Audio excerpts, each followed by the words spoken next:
రాష్ట్ర మంత్రివర్గ విస్తరణలో ధర్మపురి ఎమ్మెల్యే అడ్లూరి లక్ష్మణ్ కుమార్ కు చోటు లభించింది. పెద్దపల్లి జిల్లాలో జరిగిన డబుల్ బెడ్రూమ్ల ప్రారంభోత్సవానికి మంత్రులు పొంగులేటి శ్రీనివాసరెడ్డి, శ్రీధర్ బాబులు హాజరయ్యారు. కొండగుట్టలో ఓ యువకుడిని హత్య చేసిన నిందితులను పోలీసులు అరెస్ట్ చేశారు, రిమాండ్కు పంపించారు. గుప్త నిధుల పేరుతో ఓ కుటుంబాన్ని మోసం చేసిన 5 నిందితులను పోలీసులు అరెస్ట్ చేసి కటకటాలకు పంపారు. ఈ అంశాలపై మరింత సమాచారం మా కరీంనగర్ ప్రతినిధి రామకృష్ణ అందిస్తారు. గత వారం ఉమ్మడి కరీంనగర్ జిల్లాలో జరిగినటువంటి సంఘటనలు ఒకసారి పరిశీలిస్తే ఉమ్మడి కరీంనగర్ జిల్లా నుంచి ధర్మపురి నియోజకవర్గం చెందినటువంటి ఎమ్మెల్యే అడ్లూరి లక్ష్మణ్ కుమార్కి మంత్రివర్గంలో చోటు లభించింది. ఆయన మంత్రివర్గంలో ప్రమాణ స్వీకారం చేయడం జరిగింది.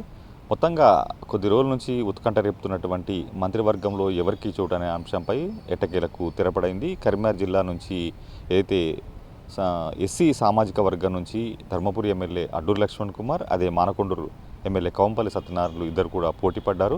అయితే వీరిద్దరిలో చివరికి అడ్లూరి లక్ష్మణ్కి అదృష్టం లభించిందని చెప్పొచ్చు. ఎందుకంటే ఆయన గతంలో కూడా ఎన్నోసార్లు దాదాపుగా ధర్మపురి ఎమ్మెల్యేగా 5 సార్లు పోటీ చేసి ఓడిపోవడం జరిగింది. అలుపెరగని యోధుడుగా ఆయన అక్కడ ధర్మపురి ఎమ్మెల్యే మాజీ ఎమ్మెల్యే అయినటువంటి కొప్పులీశ్వర పైన 5 సార్లు పోటీ చేయడం జరిగింది.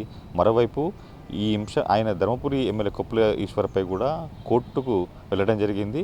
సో మొత్తంగా ఎన్నికల అంశానికి కోర్టు వెళ్ళినటువంటి నేపథ్యంలో చాలా సందర్భాల్లో ఆయన దానిపైన పోరాటం కూడా చేశారు.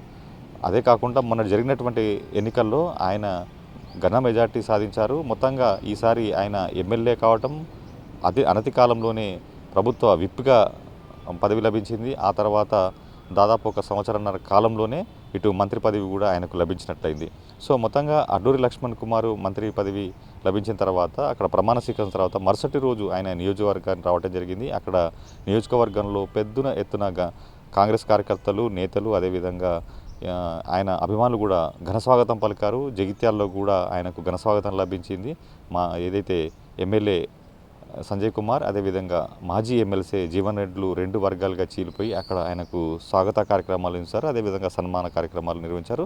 ఇక మరోవైపు ఈ అంశానికి సంబంధించి ఆయనకు ఘనస్వాగతం పలికేటువంటి అంశంలో ఇక్కడ ఫ్లెక్సీల వివాదం కూడా నెలకొంది. ఒకవైపు తమదే నిజమైన కాంగ్రెస్ అంటూ జీవన్ రెడ్డి అనుచరులు ఫ్లెక్సీలు ఏర్పాటు చేశారు. మరోవైపు సాధారణటువంటి ఫ్లెక్సీలను సంజయ్ కుమార్ అభిమానులు అక్కడ ఏర్పాటు చేయడం జరిగింది. సో ఈ అంశంపై కూడా ఈయన ఏదైతే ఈసారి మంత్రి పదవి చేపట్టినటువంటి అడ్లూరి లక్ష్మణ్ కుమార్ తాను ప్రాతినిధ్యం వహిస్తున్నటువంటి జగిత్యాల జిల్లాకు కాంగ్రెస్లో వర్గ విభేదాలు ఏదైతే ఎక్కువ అవుతున్నటువంటి నేపథ్యంలో వీటికి ఆయన చెక్ పెడతారా? ఎందుకంటే గతంలో జీవన్ రెడ్డికి చాలా దగ్గరైనటువంటి అడ్లూరి లక్ష్మణ్ కుమార్ ఈసారి మంత్రి పదవి రావడంతోనే ఆయన ఆ స్థాయిలో కనుక 2 వర్గాలు, అదేవిధంగా జీవన్ రెడ్డి, అదే సంజయ్ కుమార్ మధ్య సయోధ్య కుదుస్తారని మాత్రం ఒక అంశం తీవ్ర చర్చ జరుగుతుంది. సో వారి మధ్య సయోధ్య కూర్చాలన్నటువంటి అంశం కూడా కాంగ్రెస్ నేతలు కోరుకుంటున్నారు. ఇక మరో అంశాన్ని పరిశీలిస్తే ఇక్కడ ఏదైతే ఉమ్మడి కరీంనగర్ జిల్లా నుంచి ఎమ్మెల్యే కవంపల్లి సత్యనారాయణ, అదేవిధంగా వేములవాడ ఎమ్మెల్యే ఆది శ్రీనివాస్కు మంత్రి పదవి లాభించడం పట్ల ఆయన అభిమానులు తీవ్ర నిరాశకు లోనయ్యారు. ఇటు కవంపల్లి సత్యనారాయణ బర్త్డే వేడుకల సందర్భంగా కూడా ఆయన సతీమణి డాక్టర్ అనురాధ మాట్లాడుతూ కొంతమంది కావాలనే తన భర్తను తొక్కాలని చూస్తున్నారు. అయితే అది వాళ్ళు తాత్కాలికంగా సంతోషపడుతుండొచ్చు, కానీ అది ఎప్పటికీ సరికాదంటూ కూడా ఆమె తీవ్ర వ్యాఖ్యలు చేయడం జరిగింది. ఇక మరోవైపు ఎమ్మెల్యే ఏదైతే కవంపల్లి సత్యనారాయణ మాట్లాడుతూ చాలా మనం కోరికలు కోరుకుంటాం, కానీ అవి నిజం కావు. తాను కాంగ్రెస్ పార్టీ కోసం పనిచేస్తాను, పార్టీ వచ్చినా లేకపోయినా కాంగ్రెస్ పార్టీతో ఉంటానని చెబుతూనే తనకు రాష్ట్ర స్థాయిలో సేవ చేసేటువంటి అదృష్టం లేదు, నియోజకవర్గ ప్రజలకు మాత్రం ఎప్పుడు అందుబాటులో ఉంటానని కూడా ఆయన వ్యాఖ్యానించడం జరిగింది. అయితే ఆయన అలా వ్యాఖ్యానించినప్పటికీ మంత్రి పదవి రాకపోవడంలో మాత్రం ఆయన తీవ్ర నిరాశకు లోనట్లు మాత్రం తెలుస్తుంది. ఇటు మరోవైపు ఆయన అభిమానులు హైదరాబాద్ వెళ్లేందుకు ప్రయత్నాలు కూడా చేయడం జరిగింది.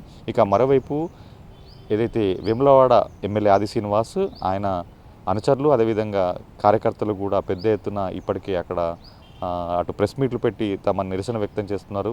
హైదరాబాద్కు వెళ్ళి టీపీసీసీ అధ్యక్షుడు మహేష్ గౌడ్కు కూడా తమ మొరను వినపెట్టుకున్నారు. ఎందుకంటే మున్నూరు కాపు సామాజిక వర్గం నుంచి ఎన్నికైనటువంటి ఏకైక ఎమ్మెల్యే ఆది శ్రీనివాస్ అతనికి మంత్రి పదవి తప్పకుండా ఇవ్వాలని చెప్పేసి మంత్రివర్గ విస్తరణ జరిగిపోయినప్పటికీ కూడా మరోసారి అవకాశం కల్పించాలంటూ కూడా ఆయన అనుచరులు కావచ్చు, ఆయన అభిమానులు కావచ్చు హైదరాబాద్ వెళ్ళి కూడా వినతి పత్రాలు సమర్పిస్తున్నారు.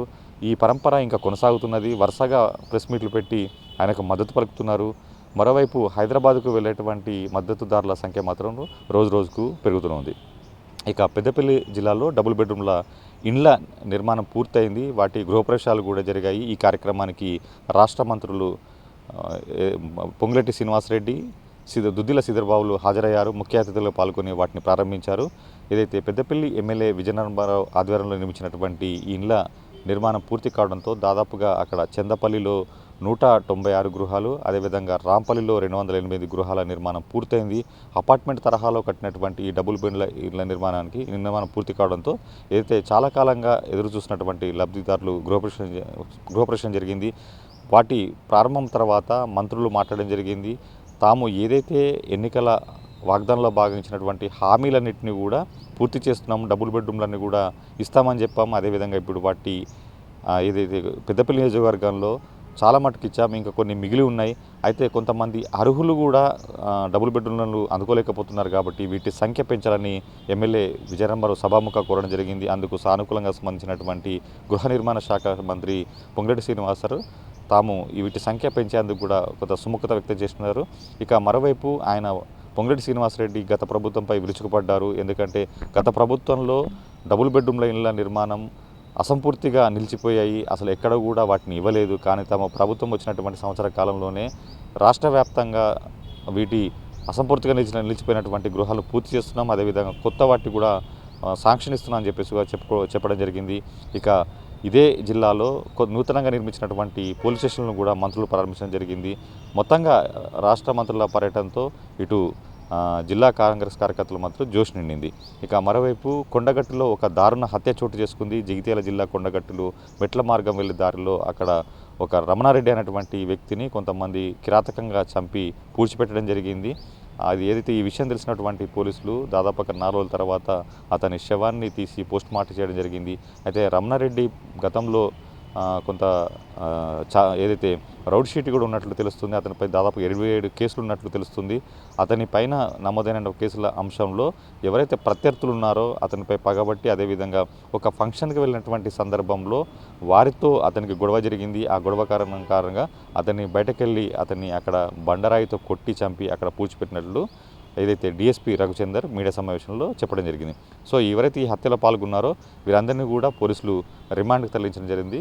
ఇక మరోవైపు కొత్తపల్లి మండలం శ్రీరాములపల్లి గ్రామంలో కూడా ఒక దొంగ బాబాలు ఒక అమాయకుడిని మోసం చేశారు. ఏదైతే గుప్త నిధుల పేరిట మళ్ళీ మోసం చేశారు. ఒకవైపు తిమ్మాపూర్ మండలంలో మొన్న జరిగినటువంటి గుప్త నిధుల పేరిట మోసం మర్చిపోకముందే ఇటు కొత్తపల్లి మండలంలో కూడా అలాంటి మోసమే జరిగింది.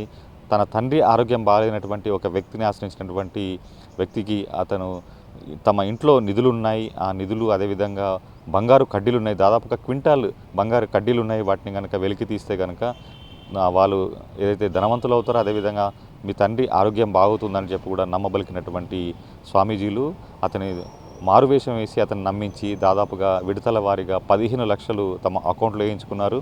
సో మొత్తంగా ఈ మోసాన్ని పసిగట్టినటువంటి బాధితుడు రూరల్ పోలీసులను ఆశ్రయించడంతో కేసు నమోదు చేసినటువంటి రూరల్ పోలీస్ స్టేషన్లో వారిని అందరినీ అరెస్ట్ చేశారు. వారి నుంచి 15 లక్షల నగదుతో పాటు 2 కార్లను అదేవిధంగా సెల్ ఫోన్లు స్వాధీనం చేసుకున్నారు. మొత్తంగా గుత్తమిదుల పేరిట జరిగినటువంటి ఈ మోసం కరీంనగర్ జిల్లాలో సంచలనంగా మారింది. కెమెరామెన్ వినయ్ కుమార్తో రామకృష్ణ, మహా న్యూస్, కరీంనగర్ నుంచి.